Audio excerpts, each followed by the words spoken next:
ಶ್ರೀ ಗುರುಭ್ಯೋ ನಮಃ. ಕಳೆದ ದಿವಸಗಳಲ್ಲಿ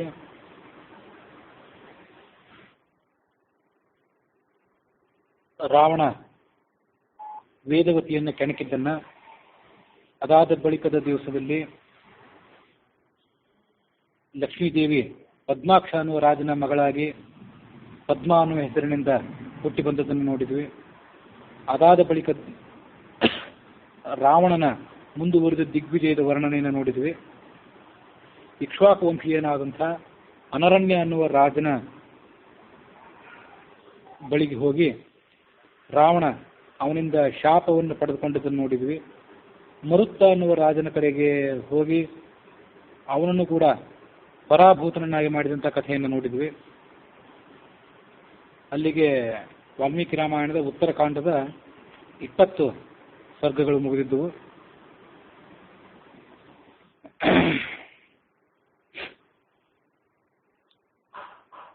ನಾರದರು ರಾವಣನನ್ನ ಯಮಧರ್ಮನ ಮೇಲೆ ಆಕ್ರಮಣ ಮಾಡುವಂತ ಪ್ರೇರೇಪಿಸಿದರು.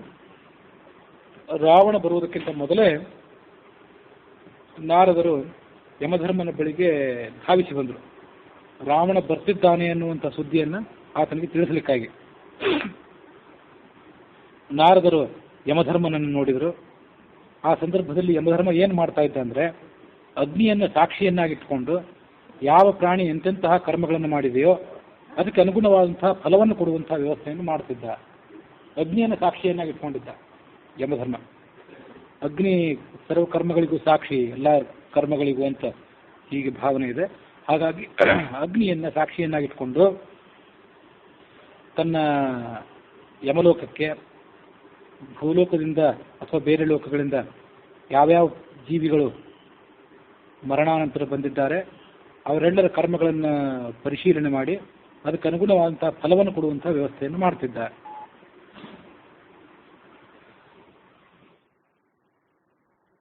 ನಾರದರು ತನ್ನ ಬಳಿಗೆ ಬಂದದ್ದನ್ನು ನೋಡಿ ಯಮಧರ್ಮ ಅವರನ್ನು ಸ್ವಾಗತ ಮಾಡಿದ, ಸತ್ಕಾರ ಮಾಡಿದ, ಅರ್ಘ್ಯಪಾದ್ಯಾದಿಗಳನ್ನು ಅವರಿಗೆ ಕೊಟ್ಟ. ಅದಾದಮೇಲೆ ಸುಖಾಸನದಲ್ಲಿ ಅವರನ್ನು ಕೂಡಿಸಿ ಈ ಮುಂದಿನಂತೆ ಪ್ರಶ್ನಿಸಿದ. ಈ ಜಗತ್ತಿನಲ್ಲಿ ಎಲ್ಲರೂ ಕುಶಲದಿಂದ ಇದ್ದಾರೋ ಇಲ್ಲವೋ, ಎಲ್ಲರೂ ಕೂಡ ಧರ್ಮದಿಂದ ನಡೆದುಕೊಳ್ಳುತ್ತಿದ್ದಾರೋ ಇಲ್ಲವೋ, ಧರ್ಮದ ನಾಶ ಈ ಜಗತ್ತಿನಲ್ಲಿ ಆಗುತ್ತಾ ಇಲ್ಲ ಅಂತ ನಾನು ಭಾವಿಸಿದ್ದೇನೆ. ತಾವು ಇಲ್ಲಿಗೆ ಆಗಮಿಸಿದಂತಹ ಕಾರಣವನ್ನು ನಾನು ಕೇಳಬಹುದು ಹೇಗೆ ಅಂತ ಕೇಳಿದ. ಆಗ ನಾರದ ಹೇಳಿದರು, ಒಂದು ಮುಖ್ಯವಾದಂತಹ ವಿಷಯವನ್ನು ನಿನಗೆ ಹೇಳಲಿಕ್ಕೆ ಇಲ್ಲಿಗೆ ಬಂದಿದ್ದೇನೆ. ಅದನ್ನು ಕೇಳಿದ ನಂತರ ನೀನು ಒಂದು ಯೋಗ್ಯವಾದ ಉಪಾಯವನ್ನು, ಯೋಗ್ಯವಾದಂಥ ಪರಿಹಾರವನ್ನು ಅದಕ್ಕೆ ಆಲೋಚನೆ ಮಾಡಿಕೋ. ದಶಕಂಠ ಅನ್ನುವ ಹೆಸರಿನ ಒಬ್ಬ ರಾಕ್ಷಸ ನಿನ್ನನ್ನು ಸೋಲಿಸಬೇಕು ಅನ್ನೋ ಉದ್ದೇಶ ಇಟ್ಕೊಂಡು ಇಲ್ಲಿಗೆ ಬರ್ತಿದ್ದಾನೆ. ಆ ಕಾರಣದಿಂದಲೇ ನಾನು ಅಷ್ಟೊಂದು ಆತುರವಾಗಿ ನಿನ್ನ ಬಳಿಗೆ ಬಂದಿದ್ದೇನೆ. ನೀನು ಈ ಜಗತ್ತಿನಲ್ಲಿರುವಂಥ ಎಲ್ಲರನ್ನೂ ಕೂಡ ಸೋಲಿಸಲಿಕ್ಕೆ ಸಮರ್ಥನಾಗಿದ್ದಿ, ಎಲ್ಲರನ್ನೂ ಕೂಡ ಅಂತ್ಯ ಕಾಣಿಸಲಿಕ್ಕೆ ಸಮರ್ಥನಾಗಿದ್ದಿ. ಕಾಲದಂಡ ನಿನ್ನ ಅದ್ಭುತವಾದಂಥ ಆಯುಧ ಆಗಿದೆ. ಆ ಕಾಲದಂಡ ಅನ್ನುವಂಥ ನಿನ್ನ ಆಯುಧಕ್ಕೆ ಮುನಿಯದಂಥವರು ಈ ಜಗತ್ತಿನಲ್ಲಿ ಯಾರೂ ಇಲ್ಲವೇ ಇಲ್ಲ. ಅಂಥ ನಿನ್ನನ್ನು ಆ ರಾಕ್ಷಸ ಹೇಗೆ ಎದುರಿಸ್ತಾನೆ ಅದನ್ನು ನೋಡಬೇಕು ಅಂತ ನನಗೆ ಅಪೇಕ್ಷೆ ಇದೆ. ಹೀಗೆ ನಾರದ ಮತ್ತು ಯಮಧರ್ಮರು ಮಾತುಕತೆಯಲ್ಲಿ ತೊಡಗಿದ್ದಾಗ ರಾಕ್ಷಸನ ಪುಷ್ಪಕ ವಿಮಾನ ಬಹಳ ದೂರದಿಂದ ಕಾಣಿಸಿತು. ಯಮಧರ್ಮನ ಪಟ್ಟಣಕ್ಕೆ ಬರುವುದನ್ನು ಅವರು ನೋಡಿದರು. ಸಂಯಮನೀಪುರ ಅಂತ ಕರೀತಾರೆ ಆ ಯಮಧರ್ಮನ ರಾಜಧಾನಿಗೆ. ಆ ರಾಜಧಾನಿಗೆ ಆ ಪುಷ್ಪಕ ವಿಮಾನ ಬರೋದನ್ನ ಅವರಿಬ್ಬರು ಕೂಡ ನೋಡಿದರು.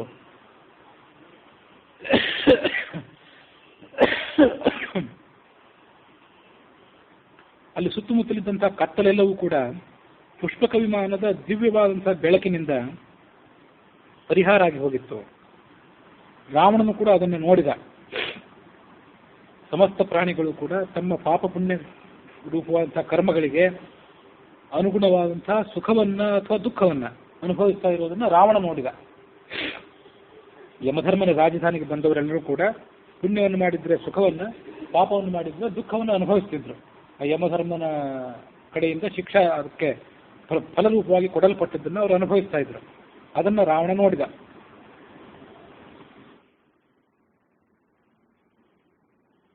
ಯಮನ ಜೊತೆಗೆ ಅವನ ಸೇವಕರಿದ್ದರು, ಅವನ ಸೈನಿಕರಿದ್ದರು. ಯಮಯಾತನೆ ಅನ್ನೋದನ್ನು ಏನು ಅಂತ ಪ್ರತ್ಯಕ್ಷವಾಗಿ ಆತ ಅಲ್ಲಿ ನೋಡಿದ.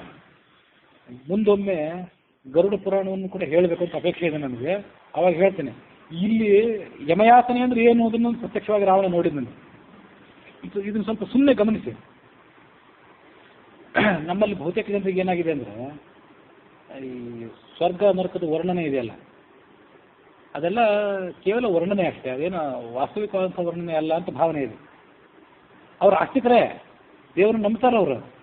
ಆದರೆ ಸ್ವರ್ಗ ನರಕಾದಿಗಳ ಮೇಲೆ ಅಂಥ ವಿಶ್ವಾಸ ಇಲ್ಲ. ಸ್ವರ್ಗ ಏನಿದ್ರು ಇಲ್ಲೇ, ನರಕವೂ ಇಲ್ಲೇ, ದೇವರಿದ್ದಾನೆ ಅಂತ ನಂಬ್ತಾರೆ, ದೇವರಿಗೆ ನಮಸ್ಕಾರ ಮಾಡ್ತಾರೆ. ಆದರೆ ಸ್ವರ್ಗ ನರಕಾದಿಗಳ ಬಗ್ಗೆ ವಿಶ್ವಾಸ ಇದ್ದೇ ಇದ್ದವರು ಅದೊಂದು ಪಂಗಡ. ನಾನಾ ರೀತಿಯಾದಂಥ ಭಾವನೆಗಳಿದ್ದವರು ಈ ಜಗತ್ತಿನಲ್ಲಿ ಇರ್ತಾರೆ. ಹಾಗಾಗಿ ಪಾಪಗಳನ್ನು ಮಾಡಬಾರದು ಅಂತ ನಮಗೆ ಹೆದರಿಸುವ ಸಲುವಾಗಿ ಶಾಸ್ತ್ರ ಇದು ವರ್ಣನೆ ಮಾಡಿದ್ದು, ಇದು ವಾಸ್ತವಿಕವಾದಂಥ ವರ್ಣನೆ ಏನಲ್ಲ ಅಂತ ಭಾವಿಸುವ ಕೆಲವರಿದ್ದಾರೆ. ಆದರೆ ಇದಕ್ಕೆಲ್ಲ ಸಾಕ್ಷಿ ಯಾರು ಅಂದರೆ ರಾವಣನೂ ಒಬ್ಬ ಸಾಕ್ಷಿ ಅದು. ಅವನು ಅಲ್ಲೇ ಹೋಗಿ ನೋಡೇ ಬಂದಿದ್ದ. ನಾವೆಲ್ಲ ಸತ್ತ ಮೇಲೆ ಅಲ್ಲಿ ಹೋಗೋರು, ಅವನು ಸಾಯೋದಕ್ಕಿಂತ ಮೊದಲೇ ಅಲ್ಲಿ ಹೋಗಿ ನೋಡಿ ಬಂದಿದ್ದ. ಯಮಯಾತನೆ ಅಂದರೆ ಏನು, ಯಮನ ಪಟ್ಟಣದಲ್ಲಿ ಜೀವಿಗಳಿಗೆ ಎಂಥ ಸಂಕಷ್ಟ ಬಂದು ಒದಗಬಹುದು ಅನ್ನೋದು ಆತ ನೋಡಿದ್ದ.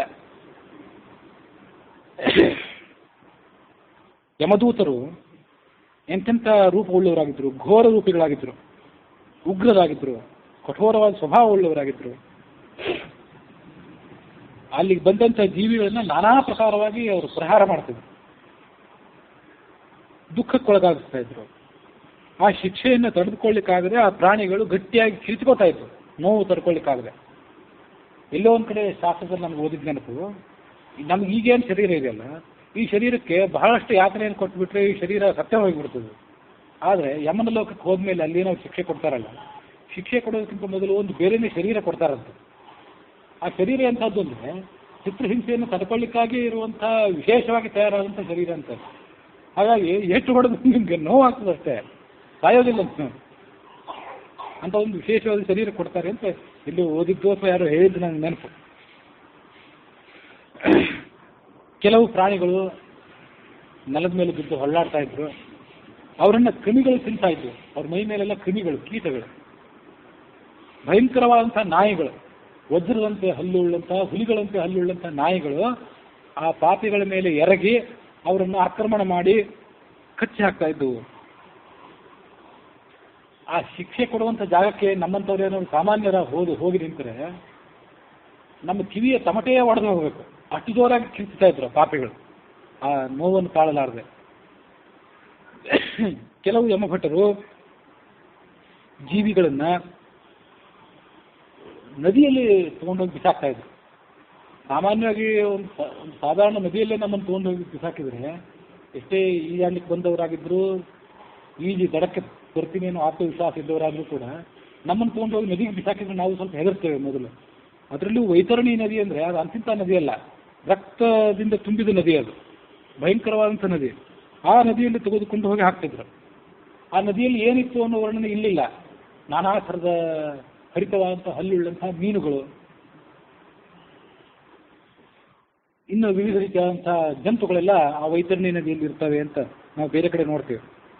ಮತ್ತೆ ಕೆಲವರನ್ನು ಏನು ಮಾಡ್ತಿದ್ರು ಅಂದರೆ, ಕೆಂಪಿಗೆ ಕಾದಿರುವಂತಹ ಮರಳಿನ ರಾಶಿ ಮೇಲೆ ಸುಡ್ತಾ ಇದ್ರು.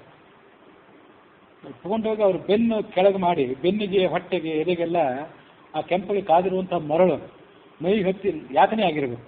ಆ ಥರ ಅವ್ರನ್ನ ಅಲ್ಲಿ ಬೇಯಿಸ್ತಾ ಇದ್ರು, ಆ ಜನರನ್ನು ಸುಡ್ತಾ ಇದ್ರು. ಕೆಂಪಿಗೆ ಕಾದಿರುವಂಥ ಮರಳಿನ ಮೇಲೆ ಸಾಧಾರಣವಾಗಿ ಕಾಲಿಟ್ಕೊಂಡು ನಮಗೆ ನಡೆಯೋದೇ ಕಷ್ಟ. ಅಂಥದ್ರಲ್ಲಿ ಈ ಪಾಪಿಗಳಾದಂಥ ಜೀವರನ್ನ ಅಲ್ಲಿ ತಗೊಂಡು ಹೋಗಿ ಬೋರ್ಲು ಬೀಳಿಸಿ, ಅಂಗಾತ ಬೀಳಿಸಿ ಅವ್ರಿಗೆ ಶಿಕ್ಷೆ ಕೊಡ್ತಿದ್ರು.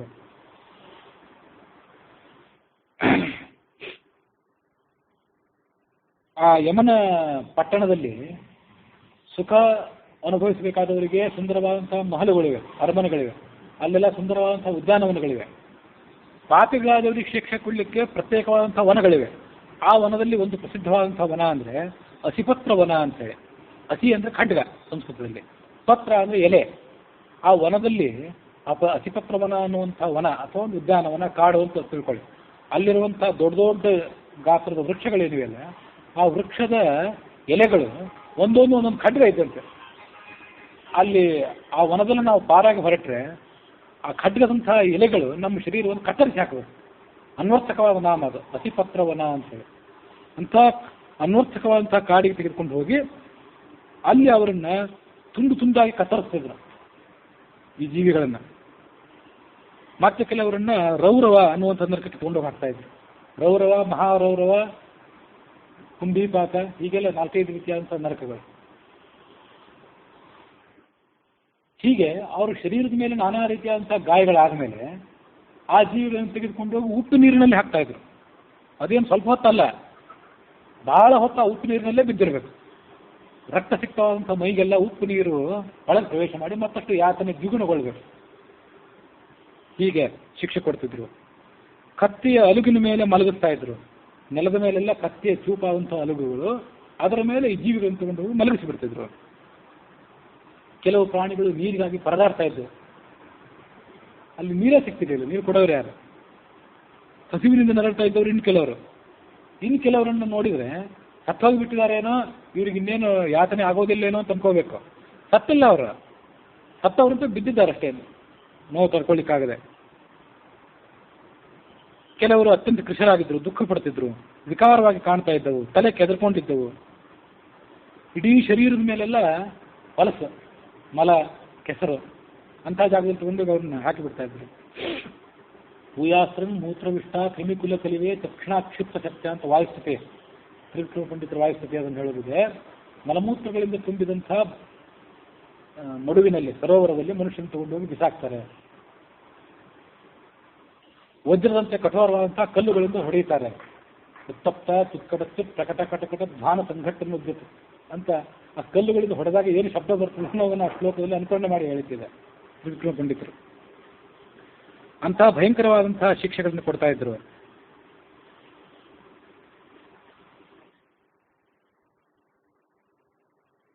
ಇಂಥ ಅನೇಕ ರೀತಿಯಾದಂತಹ ಜೀವರನ್ನ ರಾವಣ ಮಾರ್ಗದಲ್ಲಿ ನೋಡಿದ. ಮೊನ್ನೆ ದಿವಸ ಹೇಳಿದ್ದೆ, ಮತ್ತೊಂದು ಭಾಗದಲ್ಲಿ ಪುಣ್ಯಾತ್ಮರಾದಂತಹ ಜೀವಿಗಳು ತಾವು ಮಾಡಿದಂತಹ ಸತ್ಕರ್ಮದ ಪ್ರಭಾವದಿಂದಾಗಿ ಸುಂದರವಾದಂತಹ ಸೌಧದಲ್ಲಿ ವಾಸ ಮಾಡ್ತಾ ಇದ್ರು. ನಾನಾ ರೀತಿಯಾದಂತಹ ಒಂದು ಸುಖ ಅವರಿಗಲ್ಲಿ. ಸಂಗೀತವನ್ನು ಕೇಳ್ತಾ ಇದ್ರು, ಮನೋಹರವಾದಂತಹ ವಾದ್ಯಘೋಷವನ್ನು ಕೇಳ್ತಾ ಇದ್ರು, ಅವರ ಆನಂದದಿಂದ ಇದ್ರು. ಒಂದು ಕಡೆ ಅವರನ್ನು ರಾವಣ ನೋಡಿದ. ಗೋದಾನವನ್ನು ಮಾಡಿದವರು ಆ ಸತ್ಕರ್ಮದ ಫಲವಾಗಿ ಯಥೇಚ್ಛವಾಗಿ ಹಾಲು ಕುಡಿತಾ ಇದ್ರು. ಅವ್ರ ಮುಂದೆ ಹಾಲಿನ ಪಾತ್ರೆಗಳು ಎಷ್ಟು ಕುಡಿತಿದ್ರು. ಅನ್ನದಾನವನ್ನು ಮಾಡಿದವರು ದೃಷ್ಟಾನ್ನವನ್ನು ಭೋಜನ ಮಾಡ್ತಿದ್ರು. ಗೃಹದಾನವನ್ನು ಮಾಡಿದವರು, ಇಲ್ಲಿ ಭೂಲೋಕದಲ್ಲಿದ್ದಾಗ ಗೃಹದಾನವನ್ನು ಮಾಡಿದವರು ಸುಂದರವಾದಂತಹ ಸೌಧಗಳಲ್ಲಿ ವಾಸ ಮಾಡ್ತಾ ಇದ್ರು, ಮರಮನೆಗಳಲ್ಲಿ. ಪುಣ್ಯ ಕಾರ್ಯವನ್ನು ಮಾಡಿ ಯಮಲೋಕಕ್ಕೆ ಬಂದಂಥವರು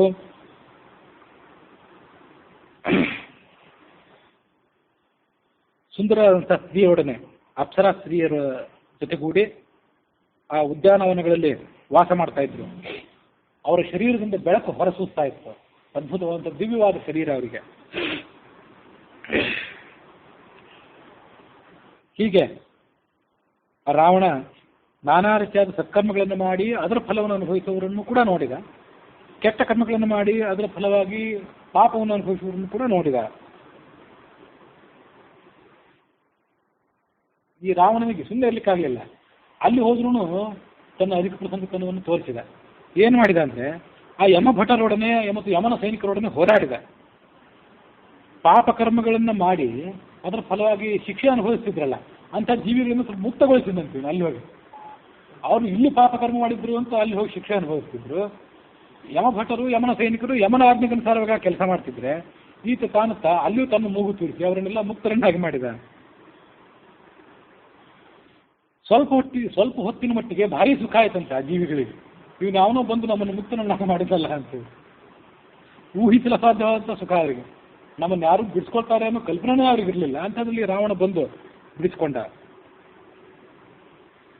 ಆ ಯಮನ ಸೇವಕರಿಗೆ, ಯಮನ ಭಟರಿಗೆ ತೀವ್ರವಾದಂಥ ಕೋಪ ಬಂತು. ಎಲ್ಲರೂ ರಾವಣನ ಮೇಲೆ ಆಕ್ರಮಣ ಮಾಡಿದರು. ಪುಷ್ಪಕ ವಿಮಾನವನ್ನು ಆಕ್ರಮಿಸಿ ನಾನಾ ರೀತಿಯಾದಂತಹ ಆಯುಧಗಳಿಂದ ಪುಷ್ಪಕ ವಿಮಾನದ ಮೇಲೆ ಅವರು ಆಕ್ರಮಣ ಮಾಡಿದರು. ಇಡೀ ಪುಷ್ಪಕ ವಿಮಾನವನ್ನೇ ಕಿತ್ತು ಹಾಕಿಬಿಟ್ರು. ಅದರಲ್ಲಿರುವಂತಹ ಆಸನಗಳನ್ನು, ಪುಷ್ಪಕ ವಿಮಾನದಲ್ಲಿರುವಂತಹ ಸೌಧಗಳನ್ನು, ಅದರಲ್ಲಿ ಉಪ್ಪರಿಗೆಗಳಿತ್ತು ಅಂತ ಹೇಳಿದ್ದೆ ನಾನು. 100 ಉಪ್ಪರಿಗೆಗಳಿದ್ದವು ಪುಷ್ಪಕ ವಿಮಾನದಲ್ಲಿ ಅಂತ ಹೇಳಿದ್ದೆ ಅವತ್ತು. ಮಹಾದ್ವಾರ ಎಲ್ಲನೂ ಕಿತ್ತಾಕ್ಬಿಟ್ಟು ಪುಷ್ಪಕ ವಿಮಾನ ಎಲ್ಲ ನುಚ್ಚು ನೂರಾಯಿತು, ಯಮನ ಭಟರ ಆಕ್ರಮಣಕ್ಕೆ ಸಿಕ್ಕು. ಆದರೆ ಪುಷ್ಪಕ ವಿಮಾನದ ಪ್ರಭಾವ ಎಂತಾದಿತ್ತಂದ್ರೆ ಸ್ವಲ್ಪ ಹೊತ್ತಿನಲ್ಲಿ ಅದು ಮತ್ತೆ ಹಿಂದಿದ್ದಂತೆ ಆಗಿಬಿಡುತ್ತೆ. ಯಾಕಂದ್ರೆ ಅದಕ್ಕೆ ಬ್ರಹ್ಮನ ವರ ಇತ್ತು. ಹಾಗೆ ದೇವತೆಗಳು ಅಧಿಷ್ಠಾನಭೂತವಾದಂತಹ ವಿಮಾನ ಅದು ಅಂತ ಇದೆ.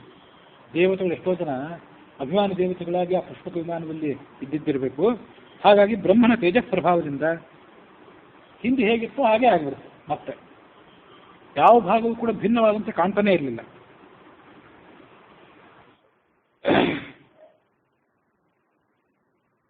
ರಾವಣನ ಮಂತ್ರಿಗಳು, ರಾವಣನ ಸೈನಿಕರು ಇವರೆಲ್ಲರೂ ಸೇರಿ ಆ ಯಮನ ಸೈನಿಕರ ಜೊತೆಗೆ ಯುದ್ಧ ಪ್ರಾರಂಭ ಮಾಡಿದರು. ಸಮೀಪದಲ್ಲಿದ್ದಂಥ ಪರ್ವತಗಳನ್ನು, ಮುರಿದು ಬಿದ್ದಂಥ ಪ್ರಾಸಾದಗಳಿದ್ದಲ್ಲ ಉಪ್ಪರಿಗೆಗಳು, ಅವುಗಳನ್ನೇ ತೆಗೆದುಕೊಂಡು ಯಮರ ಭಟದ ಜೊತೆಗೆ ಯುದ್ಧ ಪ್ರಾರಂಭ ಮಾಡಿದರು.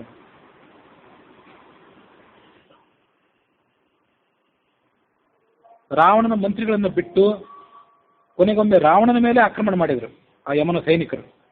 ರಾವಣನ ಶರೀರವೆಲ್ಲವೂ ಕೂಡ ರಕ್ತದಿಂದ ತೊಯ್ದು ಹೋಯಿತು. ಕೊನೆಗೊಮ್ಮೆ ರಾವಣ ತೀವ್ರವಾಗಿ ಕುಪಿತನಾಗಿ ತನ್ನ ಅಸ್ತ್ರಗಳ ಬಲದಿಂದ ಯಮಭಟ್ಟದ ಮೇಲೆ 100 ಶೂಲಗಳನ್ನು, ಗದೆಗಳನ್ನು, ಬಾಣಗಳನ್ನು, ಒನಕೆಗಳನ್ನು, ಬಂಡೆಕಲ್ಲುಗಳನ್ನು ಏಕಕಾಲದಲ್ಲಿ ಸುರಿಸಿದ. ಆ ಯಮಭಟ್ಟರು ಮಹಾಪರಾಕ್ರಮಿಗಳಾಗಿದ್ದರು. ಈ ರಾವಣ ಪ್ರಯೋಗ ಮಾಡಿದಂಥ ಎಲ್ಲ ಅಸ್ತ್ರಗಳನ್ನು ಧ್ವಂಸ ಮಾಡಿ ಮತ್ತೆ ರಾವಣನ ಮೇಲೆ ಆಕ್ರಮಣ ಮಾಡಿದರು. ರಾವಣನ ಮೈ ಮೇಲಿದ್ದಂಥ ಯುದ್ಧದ ಕವಚ ಇತ್ತಲ್ಲ, ಅದು ಹರಿದು ಚೂರಾಗಿ ಹೋಯಿತು. ಕೊನೆಗೊಮ್ಮೆ ರಾವಣ ಆ ಪುಷ್ಪಕ ವಿಮಾನವನ್ನು ಬಿಟ್ಟು ಕೆಳಗಿಳಿದು ಬಂದ ಯುದ್ಧ ಮಾಡಲಿಕ್ಕಾಗಿ. ಮುಹೂರ್ತ ಮಾತ್ರದಲ್ಲಿ ಸುಧಾರಿಸಿಕೊಂಡ, ಕೈಯಲ್ಲಿ ಧನಸ್ಸನ್ನು ಹಿಡಿದುಕೊಂಡ, ಖಡ್ಗವನ್ನು ಹಿಡಿದುಕೊಂಡ, ತಾನೇ ಮತ್ತೊಬ್ಬ ಯಮನಂತೆ ಯುದ್ಧಕ್ಕೆ ತಯಾರಾಗಿ ನಿಂತ. ಧನುಸ್ಸಿನಲ್ಲಿ ಪಾಶುಪತಾಸ್ತ್ರವನ್ನು ಹೂಡಿದ. ಪಾಶುಪತಾಸ್ತ್ರ ಅಂದರೆ ಶಿವನಿಂದ ಕೊಡಲ್ಪಟ್ಟಂತಹ ಅಸ್ತ್ರ. ಅದನ್ನು ಹೂಡಿ ಧನುಸ್ಸಿನ ಹಗ್ಗವನ್ನು ದೀರ್ಘವಾಗಿ ಎಳೆದ. ಆ ಯಮನ ಭಟದ ಮೇಲೆ ಪಾಶುಪತಾಸ್ತ್ರವನ್ನು ಪ್ರಯೋಗ ಮಾಡಿದ. ಧನುಸ್ಸಿನಿಂದ ಹೊರಗೆ ಬಂದ ಕೂಡಲೇ ಆ ಪಾಶುಪತಾಸ್ತ್ರ ಸುತ್ತಮುತ್ತಲಿರುವಂತಹ ಎಲ್ಲ ವಸ್ತುಗಳನ್ನು, ಎಲ್ಲ ಜೀವಿಗಳನ್ನು ಕೂಡ ಸುಟ್ಟು ಭಸ್ಮ ಮಾಡಲಿಕ್ಕೆ ಪ್ರಾರಂಭ ಮಾಡಿತು. ಯಮನ ಭಟರೆಲ್ಲರೂ ಕೂಡ ಆ ಪಾಶುಪತಾಸ್ತ್ರದ ತೇಜಸ್ಸಿನಿಂದ ಬೆಂದು ಹೋಗಿ ಕೆಳಗೆ ಬಿದ್ದು ಬಿಟ್ರು. ಹೀಗೆ ಅವರೆಲ್ಲರನ್ನು ಕೂಡ ಸೋಲಿಸಿ ತನ್ನ ಮಂತ್ರಿಗಳೊಡಗೂಡಿ ಆ ರಾವಣ ವಿಜಯದ ಉನ್ಮಾದದಿಂದ, ಗೆಲುವಿನ ಉನ್ಮಾದದಿಂದ ಜೋರಾಗಿ ಗರ್ಜನೆ ಮಾಡಿದ. ಅಲ್ಲಿಗೆ 21ನೇ ಅಧ್ಯಾಯ ಮುಕ್ತಾಯ ಆಗಿದೆ.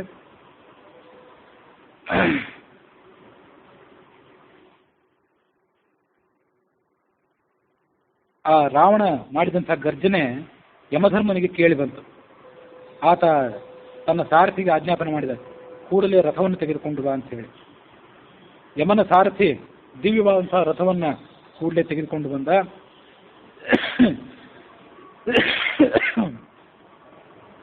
ಅವನ ರಥದ ಮುಂಭಾಗದಲ್ಲಿ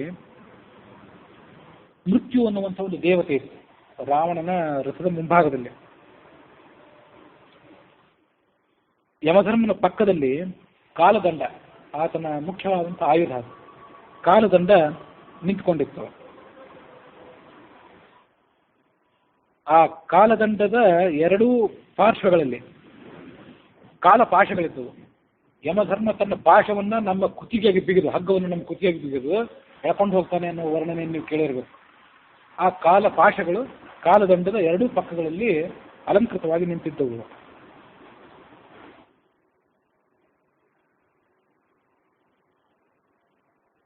ಹೀಗೆ ಲೋಕಭಯಂಕರನಾದಂಥ ಯಮ ಕುಪಿತ ಆಗಿದ್ದನ್ನು ನೋಡಿ 3 ಲೋಕಗಳಿಗೂ ಕೂಡ ಕಳವಳ ಆಯಿತು.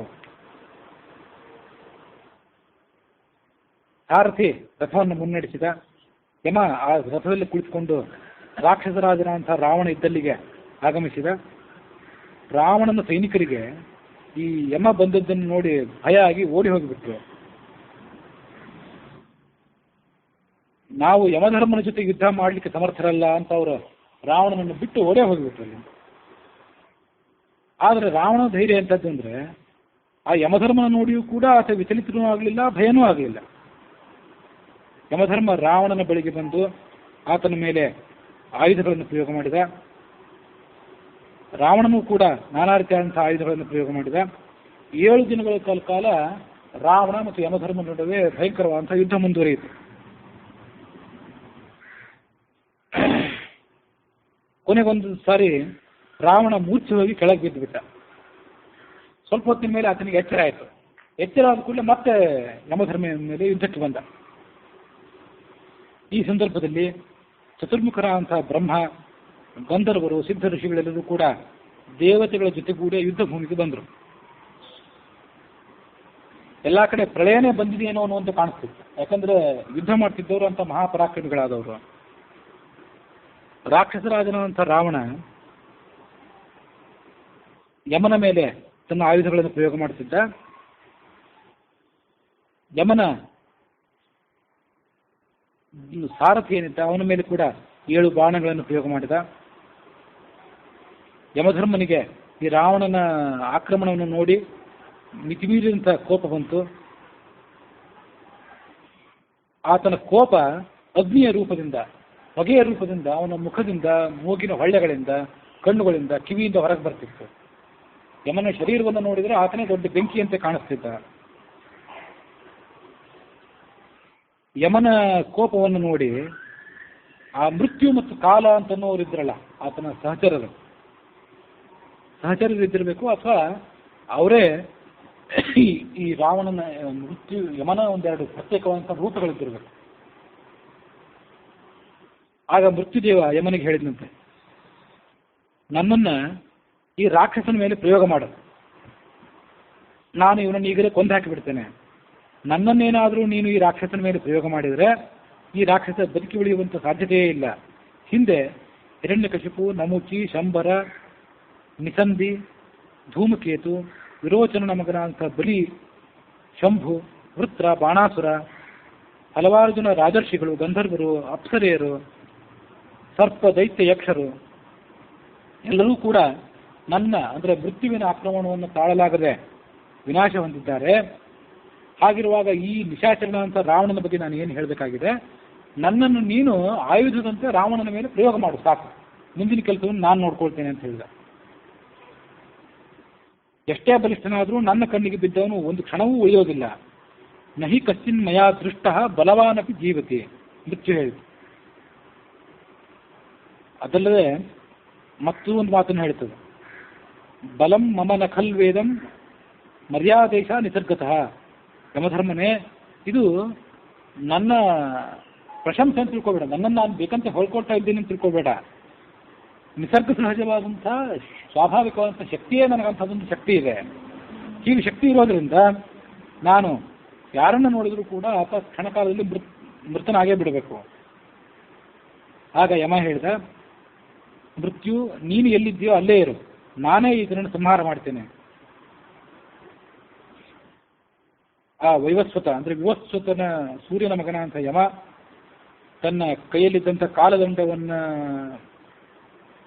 ತಿರುಗಿಸಿದ. ಗದೆಯನ್ನು ಪ್ರಹಾರ ಮಾಡೋದಕ್ಕಿಂತ ಮೊದಲು ಅದನ್ನು ತಿರುಗಿಸ್ತಾರಲ್ಲ, ಹಾಗೆ ಕಾಲದಂಡವನ್ನು ತಿರುಗಿಸಲಿಕ್ಕೆ ಪ್ರಾರಂಭ ಮಾಡಿದ. ಕಾಲದಂಡದ ಎರಡೂ ಕಡೆಯೂ ಕೂಡ ಕಾಲಪಾಶಗಳಿದ್ದವು. ಅದನ್ನ ಆತ ಏನಾದರೂ ರಾವಣನ ಮೇಲೆ ಪ್ರಯೋಗ ಮಾಡಿದ್ದರೆ ರಾವಣ ಭಸ್ಮೀಭೂತನಾಗಿ ಹೋಗುವುದು ನಿಶ್ಚಿತ ಆಗಿತ್ತು. ಕಾಲದಂಡವನ್ನು ಹಿಡಿದು ನಿಂತದ್ದು ಯಮನನ್ನು ನೋಡಿ ಸಮಸ್ತ ದೇವತೆಗಳಿಗೂ ಕೂಡ ಕಳವಳ ಆಯಿತು. ರಾವಣನ ಸೈನಿಕರು ಹೆದರಿ ಓಡ್ಲಿಕ್ಕೆ ಪ್ರಾರಂಭ ಮಾಡಿದರು. ಆವಾಗ ಸಾಕ್ಷಾತ್ ಪಿತಾಮಹ ಚತುರ್ಮುಖ ಬ್ರಹ್ಮನೇ ಅಲ್ಲಿಗೆ ಬಂದ. ಸೂರ್ಯಪುತ್ರನಾದಂತಹ ಯಮಧರ್ಮನೇ, ಈ ಕಾಲದಂಡವನ್ನು ರಾವಣನ ಮೇಲೆ ನೀನೀಗ ಪ್ರಯೋಗ ಮಾಡಬೇಡ. ಯಾಕೆಂದ್ರೆ ಈ ರಾವಣನಿಗೆ ದೇವತೆಗಳ ಮೂಲಕವಾಗಿ ಮರಣ ಬರಬಾರದು ಅಂತ ನಾನು ವರ ಕೊಟ್ಟಿದ್ದೇನೆ. ನೀನು ಕೂಡ ಒಬ್ಬ ದೇವತೆನೇ ಆಗಿದ್ದೆ, ಹಾಗಾಗಿ ನಿನ್ನ ಮೂಲಕವಾಗಿ ಆತನಿಗೆ ತಾವು ಬರಬಾರದು. ಈಗ ಸಾಯಲಿಕ್ಕೆ ಆತನ ಕಾಲವೂ ಪಕ್ವವಾಗಿಲ್ಲ ಮತ್ತು ನೀನು ಆತನನ್ನು ಕೊಲ್ಲುವಂತೆಯೂ ಕೂಡ ಇಲ್ಲ, ನೀನು ಒಬ್ಬ ದೇವತೆಯೇ.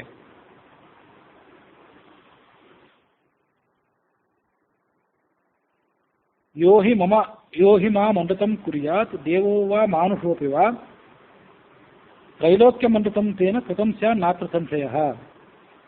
ಈ ವಿಶ್ವದಲ್ಲಿ ದೇವತೆಯೇ ಆಗಲಿ ಮನುಷ್ಯನೇ ಆಗಲಿ ಮತ್ಯಾರೇ ಆಗಲಿ ನನ್ನ ಅಂದರೆ ಚತುರ್ಮುಖ ಬ್ರಹ್ಮನ ಮಾತನ್ನು ಒಂದು ವೇಳೆ ಸುಳ್ಳನ್ನಾಗಿ ಮಾಡಿದರೆ ಆತ ಇಡೀ ಜಗತ್ತನ್ನೇ ಸುಳ್ಳನ್ನಾಗಿ ಮಾಡಿದಂತೆ.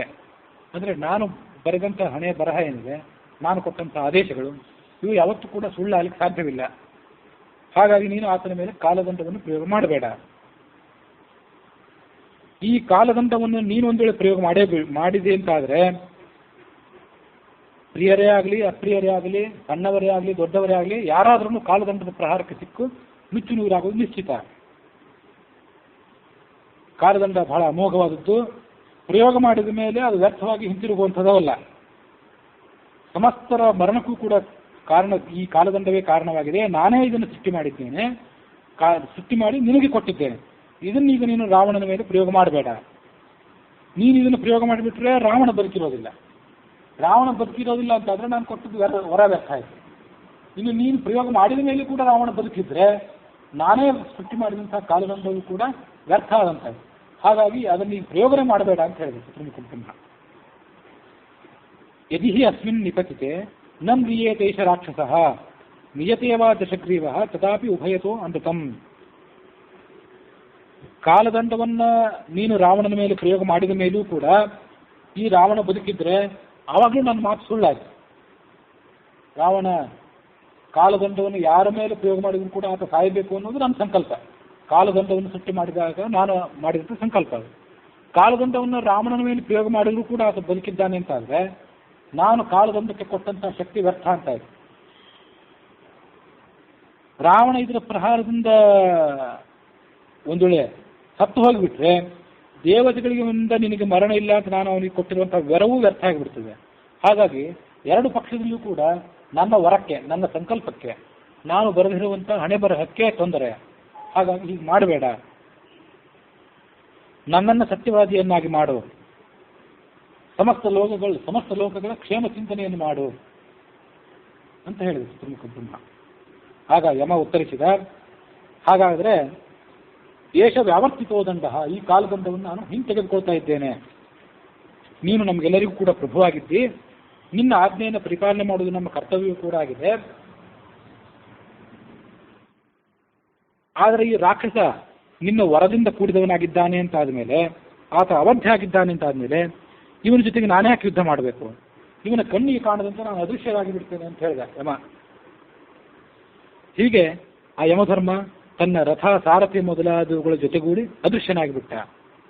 ಹೀಗೆ ಆ ದಶಕಂಠನಾದಂಥ ರಾವಣ ಯಮಧರ್ಮನನ್ನು ಕೂಡ ಗೆದ್ದಂತಾಯಿತು. ಈ ಒಂದು ಕೋಲಾಹಲವನ್ನು ನೋಡಿ ಸಂತುಷ್ಟರಾದಂಥ ನಾರದರು ಕೂಡ ದೇವತೆಗಳ ಜೊತೆಗೂಡಿ ಸ್ವರ್ಗಕ್ಕೆ ತೆರಳಿದರು ಅನ್ನುವಲ್ಲಿಗೆ 22ನೇ ಅಧ್ಯಾಯ ಮುಕ್ತಾಯ ಆಗಿದೆ. 23ನೇ ಅಧ್ಯಾಯದಲ್ಲಿ ಇಂಥ ಕಥೆ ಇದೆ.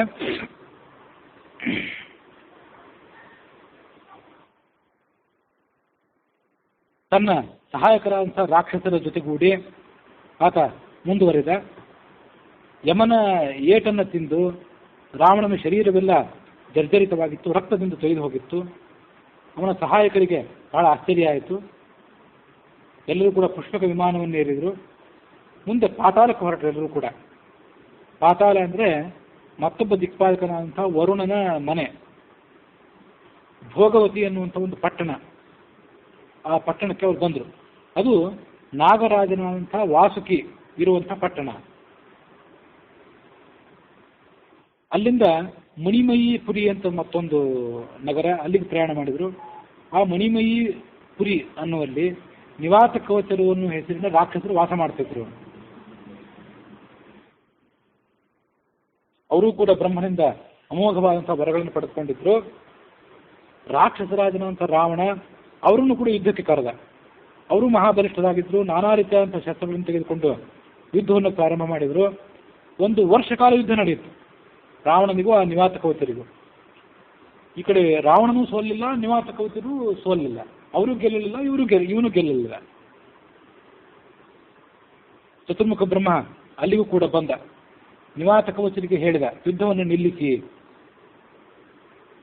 ದೇವತೆಗಳು ರಾಕ್ಷಸರೆಲ್ಲರೂ ಕೂಡಿ ಜೊತೆಗೂಡಿದರೂ ಕೂಡ ರಾವಣನನ್ನು ಯುದ್ಧದಲ್ಲಿ ಗೆಲ್ಲಲಾರರು. ಹಾಗೆ ದೇವತೆಗಳು ರಾಕ್ಷಸರೆಲ್ಲರೂ ಕೂಡ ಬಂದರೂ ಕೂಡ ನಿಮ್ಮನ್ನೂ ಗೆಲ್ಲಲಾರದು. ನೀವು ಅವಧ್ಯರು, ಅವನು ಅವಧ್ಯ. ನೀವಿಬ್ಬರು ಕೂಡ ವರದಾನದ ಶಕ್ತಿಯಿಂದಾಗಿ ಬಲಿಷ್ಠರಾಗಿದ್ದೀರಿ.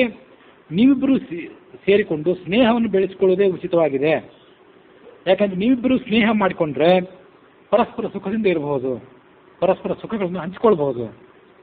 ಆ ಮಾತನ್ನು ಕೇಳಿ ರಾವಣ ಮತ್ತು ನಿವಾತ ಕೌಸರಿಬ್ಬರು ಕೂಡ ಅಗ್ನಿ ಸಾಕ್ಷಿಯಾಗಿ ಸ್ನೇಹ ಮಾಡಿಕೊಂಡು ಒಂದು ವರ್ಷ ಕಾಲ, ಮತ್ತೊಂದು ವರ್ಷ ಕಾಲ ರಾವಣ ಅಲ್ಲಿ ವಾಸ ಮಾಡಿದ. ನಾನಾ ರೀತಿಯಾದಂಥ ಸುಖಗಳನ್ನು ಅಲ್ಲೇ ಅನುಭವಿಸಿದ. ತನ್ನ ಲಂಕಾನಗರದಲ್ಲಿ ಎಂತೆಂಥ ಸುಖಗಳನ್ನು ಅನುಭವಿಸಿದ್ನ ಅಂಥ ಸುಖಗಳನ್ನು ಅಲ್ಲಿಯೂ ಕೂಡ ಆತ ಅನುಭವಿಸಿದ. ಆ ನಿವಾತ ಕವಚರಿಂದ ನೂರಾರು ರೀತಿಯ ಮಾಯಾವಿದ್ಯೆಗಳನ್ನು ಕಲಿತುಕೊಂಡ ಅವನು. ಮೊದಲೇ ರಾಕ್ಷಸಾದ್ರಿಂದ ನಾನಾ ರೀತಿಯಾದಂಥ ಮಾಯೆಗಳು ಆತನಿಗೆ ಗೊತ್ತೇ ಇದ್ದವು. ನಿವಾತ ಕವಚರು ಮಹಾಬಲಿಷ್ಠರಾದಂತಹ ಮಾಯಾವಿಗಳಾದ ರಾಕ್ಷಸರು, ಅವರ ಮೂಲಕವಾಗಿ ಮತ್ತಷ್ಟು ವಿದ್ಯೆಗಳನ್ನು ಆತ ಕಲಿತುಕೊಂಡ. ವರುಣನ ಪಟ್ಟಣ ಎಲ್ಲಿದೆ, ವರುಣನನ್ನು ಭೇಟಿಯಾಗಬೇಕು ಅಂತ ಪಾತಾಳದಲ್ಲೆಲ್ಲ ಸಂಚಾರ ಮಾಡಿದ ಅವನು. ಅಶ್ಮ ಅನ್ನುವಂಥ ಮತ್ತೊಂದು ನಗರಕ್ಕೆ ಬಂದ. ಅಶ್ಮ ಅಂದ್ರೆ ಯಾವುದು? ಕಾಲಕೇಯರು ಅನ್ನುವಂಥ ಹೆಸರಿನ ಮತ್ತೊಂದು ರಾಕ್ಷಸರ ಗುಂಪದು. ಅವರೆಲ್ಲರನ್ನು ಕೂಡ ಸಂಹಾರ ಮಾಡಿದ. ಅವರಲ್ಲಿ ಒಬ್ಬ ವ್ಯಕ್ತಿ ಇದ್ದ, ವಿದ್ಯುತ್ ಜಿಹ್ವಾ ಅನ್ನೋ ಹೆಸರಿನವನು. ಅವ್ರ ಜೊತೆ ಕಾಲಕೇಯರ ಜೊತೆಗೆ ಯುದ್ಧ ಮಾಡುವಾಗ ಈ ವಿದ್ಯುತ್ ಜಿಹ್ವನನ್ನು ಕೂಡ ಕೊಂದು ಹಾಕಿಬಿಟ್ಟ. ವಿದ್ಯುತ್ ಜಿಹ್ವಾ ಅಂದ್ರೆ ಬೇರೆ ಯಾರು ಆಗಿರಲಿಲ್ಲ, ತಂಗಿಯ ಗಂಡ, ಶೂರ್ಪನ ಗಂಡ ಅವನು. ಎದುರಿಗೆ ಯಾರಿದ್ದಾರೆ ಯಾರಿಲ್ಲ ಅನ್ನೋ ಪರಿವೇ ಇವನಿಗೂ ಇಲ್ಲ, ಆ ವಿದ್ಯುತ್ ಜಿಹ್ವನಿಗೂ ಇಲ್ಲ. ಹೀಗೆ ಯುದ್ಧ ಮುಂದುವರೆದಾಗ ಖಡ್ಗದಿಂದ ಆ ವಿದ್ಯುತ್ ಜಿಹ್ವನನ್ನು ಕತ್ತರಿಸಿಬಿಟ್ಟ.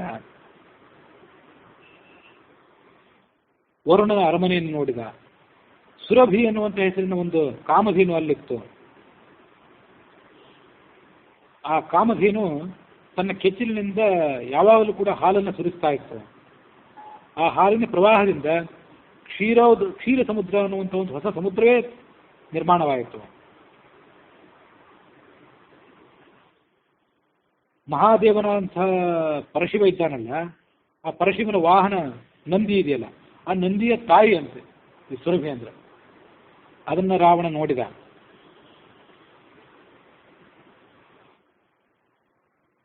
ಆ ಸುರಭಿಯ ಹಾಲಿನಿಂದ ಕ್ಷೀರ ಸಮುದ್ರ ಒಂದು ನಿರ್ಮಾಣ ಆಗಿತ್ತು ಅಂತ ಹೇಳಿದ್ವಲ್ಲ, ಆ ಕ್ಷೀರ ಸಮುದ್ರದಲ್ಲಿ ಕೆಲವು ಋಷಿಗಳಿದ್ರು. ಅವ್ರೇನು ತಿಂತಿದ್ರು ಅಂದ್ರೆ ಹಾಲನ್ನು ಕುಡಿತಿರ್ಲಿಲ್ಲ ಅವರು. ಹಾಲಿನ ಮೇಲೆ ನೊರೆ ಇರ್ತದಲ್ಲ, ಆ ನೊರೆಯನ್ನು ಮಾತ್ರ ಅವ್ರು ಸ್ವೀಕಾರ ಮಾಡ್ತಿದ್ರು. ಅವರಿಗೆ ಫೇನಪ ಅಂತ ಹೆಸರು. ಫೇನ ಅಂದ್ರೆ ಸಂಸ್ಕೃತದಲ್ಲಿ ನೊರೆ, ಪ ಅಂದ್ರೆ ಕುಡಿಯುವವರು. ಫೇನಪರು ಅಂದ್ರೆ ನೊರೆಯನ್ನು ಕುಡಿದು ಜೀವನ ಸಾಗಿಸುವಂಥದ್ದು. ಇಂಥ ಫೇನಪರು ಅನ್ನೋ ಹೆಸರಿನ ಋಷಿಗಳು ಕೂಡ ಅಲ್ಲಿಯೇ ಇದ್ರು. ಆ ಕ್ಷೀರ ಸಾಗರದಿಂದಲೇ ಹಿಂದೆ ಅಮೃತ ಹುಟ್ಟಿತ್ತು. ಅಮೃತವನ್ನು ದೇವತೆಗಳು ಸ್ವೀಕಾರ ಮಾಡಿದ್ರು.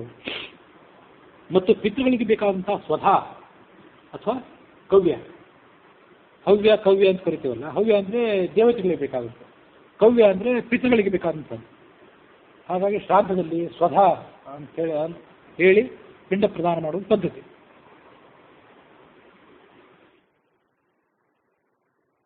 ಆ ಕಾಮಧೇನುವಿಗೆ ರಾವಣ ಭಕ್ತಿಯಿಂದ ಪ್ರದಕ್ಷಿಣೆ ನಮಸ್ಕಾರಗಳನ್ನು ಮಾಡಿದ. ಪ್ರದಕ್ಷಿಣೆ ನಮಸ್ಕಾರಗಳನ್ನು ಮಾಡಿ ವರುಣನ ಅರಮನೆಯನ್ನು ಪ್ರವೇಶ ಮಾಡಿದ. ಆ ವೈಭವೋಪೇತವಾದಂತಹ ವರುಣನ ಆಲಯವನ್ನು ರಾವಣ ನೋಡಿದ. ಆ ಅರಮನೆಯ ಬಾಗಿಲಿನಲ್ಲಿ ನೂರಾರು ಜನ ಸೈನಿಕರು ನಿಂತ್ಕೊಂಡಿದ್ರು. ಅವರನ್ನು ಸಂಹಾರ ಮಾಡಿದ. ಮತ್ತೆ ಕೆಲವರನ್ನ ಬದುಕಿಸಿದ. ಅವರನ್ನು ಕೊಲ್ಲಿಲ್ಲ. ನಿಮ್ಮ ರಾಜನಾದಂತಹ ರಾವಣನಿಗೆ ಹೇಳಿ, ವರುಣನಿಗೆ ಹೇಳಿ, ರಾವಣ ಬರ್ತಿದ್ದಾನೆ ಅನ್ನೋ ಸುಮ್ಮತಿಯನ್ನು ಆತನಿಗೆ ತಿಳಿಸಿ. ರಾವಣ ಬರ್ತಿದ್ದಾನೆ, ಅವನಿಗೆ ಯುದ್ಧದ ಆತಿಥ್ಯವನ್ನು ಕೊಡಬೇಕು. ಬೇರೆ ಆತಿಥ್ಯ ಬೇಕಾಗಿಲ್ಲ ರಾವಣನಿಗೆ, ಅವನ ಜೊತೆ ಯುದ್ಧ ಮಾಡುವವರು ಬೇಕು. ಅದನ್ನು ತಿಳಿಸಿ ವರುಣನಿಗೆ. ನನ್ನ ಎದುರಿಗೆ ಬಂದು ಕೈ ಮುಗಿದುಕೊಂಡು ಸೋತೆ ಅಂತ ಹೇಳಿಬಿಟ್ರೆ ಸಾಕು, ಮತ್ತೇನು ಬೇಕಾಗಿಲ್ಲ ನನಗೆ. ವರುಣನ ಮಕ್ಕಳು ಮೊಮ್ಮಕ್ಕಳು ತಮ್ಮ ಸೇನಾಪತಿಗಳನ್ನು ತೆಗೆದುಕೊಂಡು ರಾವಣನ ಮೇಲೆ ಯುದ್ಧ ಮಾಡಲಿಕ್ಕೆ ಬಂದರು. ಆ ಸೇನಾಪತಿಗಳ ಹೆಸರು ಗೌ ಮತ್ತು ಪುಷ್ಕರ ಅಂತೇಳಿ, ಹೀಗೆ ಹೆಸರಿನ ಇಬ್ಬರು ಸೇನಾಪತಿಗಳಲ್ಲಿದ್ದರು. ಅವರನ್ನು ಮುಂದೆ ಮಾಡಿಕೊಂಡು ಆ ವರುಣನ ಮಕ್ಕಳೆಲ್ಲರೂ ಕೂಡ ತಮ್ಮ ಮನೆಯಿಂದ ಹೊರಗೆ ಬಿದ್ದರು. ನಾನಾ ರೀತಿಯಾದಂತಹ ರಥಗಳು, ವಾಹನಗಳನ್ನು ತೆಗೆದುಕೊಂಡು ಅವರು ಭಯಂಕರವಾದಂತಹ ಯುದ್ಧವನ್ನು ಪ್ರಾರಂಭ ಮಾಡಿದರು. ರಾವಣನ ಕಡೆಯ ಸೈನಿಕರು ಆ ವರುಣನ ಸೈನ್ಯವನ್ನೆಲ್ಲೂ ಕೂಡ ಧ್ವಂಸ ಮಾಡಿದರು. ವರುಣನ ಮಕ್ಕಳು ಮತ್ತು ರಾವಣ ದೇವದಾನವರಂತೆ ಯುದ್ಧವನ್ನು ಪ್ರಾರಂಭ ಮಾಡಿದರು. ಅಗ್ನಿಯಂತೆ ತೀಕ್ಷ್ಣವಾದಂತಹ ಬಾಣಗಳನ್ನು ಆ ವರುಣನ ಮಕ್ಕಳು ರಾವಣನ ಮೇಲೆ ಪ್ರಯೋಗ ಮಾಡಿದರು. ಅದನ್ನು ನೋಡಿ ರಾವಣನ ಮಂತ್ರಿಯಾದಂತಹ ಮಹೋದರ ಅನ್ನುವವನು ವರುಣನ ಮಕ್ಕಳನ್ನ ಮೇಲೆ ಆಕ್ರಮಣ ಮಾಡಿದ. ಒಂದು ದೊಡ್ಡ ಗದೆಯನ್ನು ತೆಗೆದುಕೊಂಡು ಆ ವರುಣನ ಮಕ್ಕಳ ಕುದುರೆಗಳ ಮೇಲೆ ಪ್ರಯೋಗ ಮಾಡಿದ. ಕುದುರೆಗಳಲ್ಲೂ ಕೂಡ ನುಚ್ಚು ನೂರಾದವು. ರಥ ಕುದುರೆ ಎಲ್ಲವೂ ಕೂಡ ನುಚ್ಚು ನೂರಾದರೂ ಕೂಡ ವರುಣನ ಮಕ್ಕಳು ತಮ್ಮ ದಿವ್ಯವಾದಂತಹ ಪ್ರಭಾವದಿಂದ ಆಕಾಶದಲ್ಲೇ ನಿಂತ್ಕೊಂಡಿದ್ರು. ಮತ್ತೆ ಅವರು ರಾವಣನ ಮೇಲೆ ಆಕ್ರಮಣ ಮಾಡಿದರು. ಆಗ ರಾವಣ ತನ್ನ ಮಾಯಾಮಯವಾದಂತಹ ವಿದ್ಯೆಯಿಂದ ನಾನಾ ರೀತಿಯಾದಂತಹ ಆಯುಧಗಳನ್ನು ಸೃಷ್ಟಿ ಮಾಡಿ ಆ ವರುಣನ ಮಕ್ಕಳನ್ನೆಲ್ಲರನ್ನು ಕೂಡ ಪ್ರಹಾರ ಮಾಡಿದ. ರಾವಣನ ಆಯುಧಗಳ ಏಟಿಗೆ ಸಿಕ್ಕು ಅವರೆಲ್ಲರೂ ಕೂಡ ನುಚ್ಚು ನೂರಾದರು.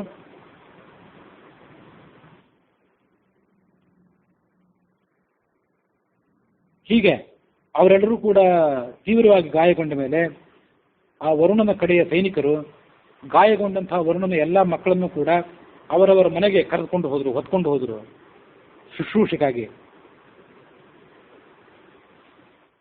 ಕೊನೆಗೆ ರಾವಣ ವರುಣನಿಗೆ ಹೇಳಿದ, ನಿನ್ನ ಕಡೆಯವರೆಲ್ಲರೂ ಕೂಡ ಸೋತು ಹೋಗಿದ್ದಾರೆ, ಈಗಲಾದರೂ ನೀನು ನನ್ನ ಜೊತೆಗೆ ಯುದ್ಧ ಮಾಡಲಿಕ್ಕೆ ಬರಬೇಕು. ಹೀಗೆ ರಾವಣ ವರುಣನಿಗೆ ಸುದ್ದಿ ತಿಳಿಸಿದ. ಆಗ ವರುಣನ ಮಂತ್ರಿಯಾದಂತಹ ಪ್ರಹಾಸ ಅನ್ನುವನು ಮುಂದೆ ಬಂದ. ನಮ್ಮ ಸ್ವಾಮಿಯಾದಂತಹ ವರುಣ ಗಂಧರ್ವ ಗಾನವನ್ನು ಕೇಳುವ ಒಂದು ಅವಕಾಶವನ್ನು ತಪ್ಪಿಸಿಕೊಳ್ಳಿಕ್ಕೆ ಇಚ್ಛೆ ಪಡದೆ ಬ್ರಹ್ಮನ ಲೋಕಕ್ಕೆ ಹೋಗಿದ್ದಾನೆ. ಹಾಗಾಗಿ ನಮ್ಮ ರಾಜನಾದಂತಹ ವರುಣನೇ ಇಲ್ಲಿಲ್ಲ ಅಂತಂದ ಮೇಲೆ ನೀನು ಇಷ್ಟೆಲ್ಲ ಆಟೋಪವನ್ನು ತೋರಿಸಿ ಪ್ರಯೋಜನವೇನು? ವರುಣನ ಮಕ್ಕಳರೆಲ್ಲರೂ ಕೂಡ ನೀನು ಪರಾಜಿತರನ್ನಾಗಿ ಮಾಡಿದ್ದೆ. ಆದ್ದರಿಂದ ವರುಣನನ್ನು ಕೂಡ ನೀನು ಸೋಲಿಸಿದಂತೆ ಆಗಿದೆ. ಹಾಗಾಗಿ ನೀನು ನಿನ್ನ ಪ್ರಯಾಸವನ್ನು ಸಾಕು ಮಾಡು ಅಂತ ವರುಣನ ಮಂತ್ರಿ ಹೇಳಿದ. ಆ ಮಂತ್ರಿಯ ಮಾತನ್ನು ಕೇಳಿ ರಾಕ್ಷಸರಾಜನಂತ ರಾವಣ ತನ್ನ ನಾಮಧೇಯವನ್ನು ಘೋಷಣೆ ಮಾಡ್ತಾ ಮುಂದೆ ಹೋದ. ನಾನು ರಾವಣ ಇಂಥ ವಂಶದಲ್ಲಿ ಹುಟ್ಟಿದ್ದೇನೆ, ಇಂತಿಂಥ ವಿಜಯಗಳನ್ನು ಸಾಧಿಸಿದ್ದೇನೆ ಅಂತ ಎಲ್ಲರಿಗೂ ಗಟ್ಟಿಯಾಗಿ ಘೋಷಣೆ ಮಾಡ್ತಾ ಅಲ್ಲಿಂದ ಮುಂದೆ ಹೊರಟ. ಯಾವ ಮಾರ್ಗದಿಂದ ತಾನು ರಸಾತಲಕ್ಕೆ ಅಂದರೆ ಪಾತಾಳಕ್ಕೆ ಮೊದಲು ಹೋಗಿದ್ದ, ಆ ಪಾತಾಳದಿಂದಲೇ ಮೇಲೆ ಬಂದು ಆಕಾಶ ಮಾರ್ಗದ ಮೂಲಕವಾಗಿ ತನ್ನ ಲಂಕಾನಗರವನ್ನು ಸೇರಿದ, ತನ್ನ ದಿಗ್ವಿಜಯವನ್ನು ಮುಗಿಸಿ ಅನ್ನುವಲ್ಲಿಗೆ ವಾಲ್ಮೀಕಿ ರಾಮಾಯಣದ ಉತ್ತರಕಾಂಡದ 23ನೇ ಸರ್ಗ ಸಮಾಪ್ತ ಆಗಿದೆ.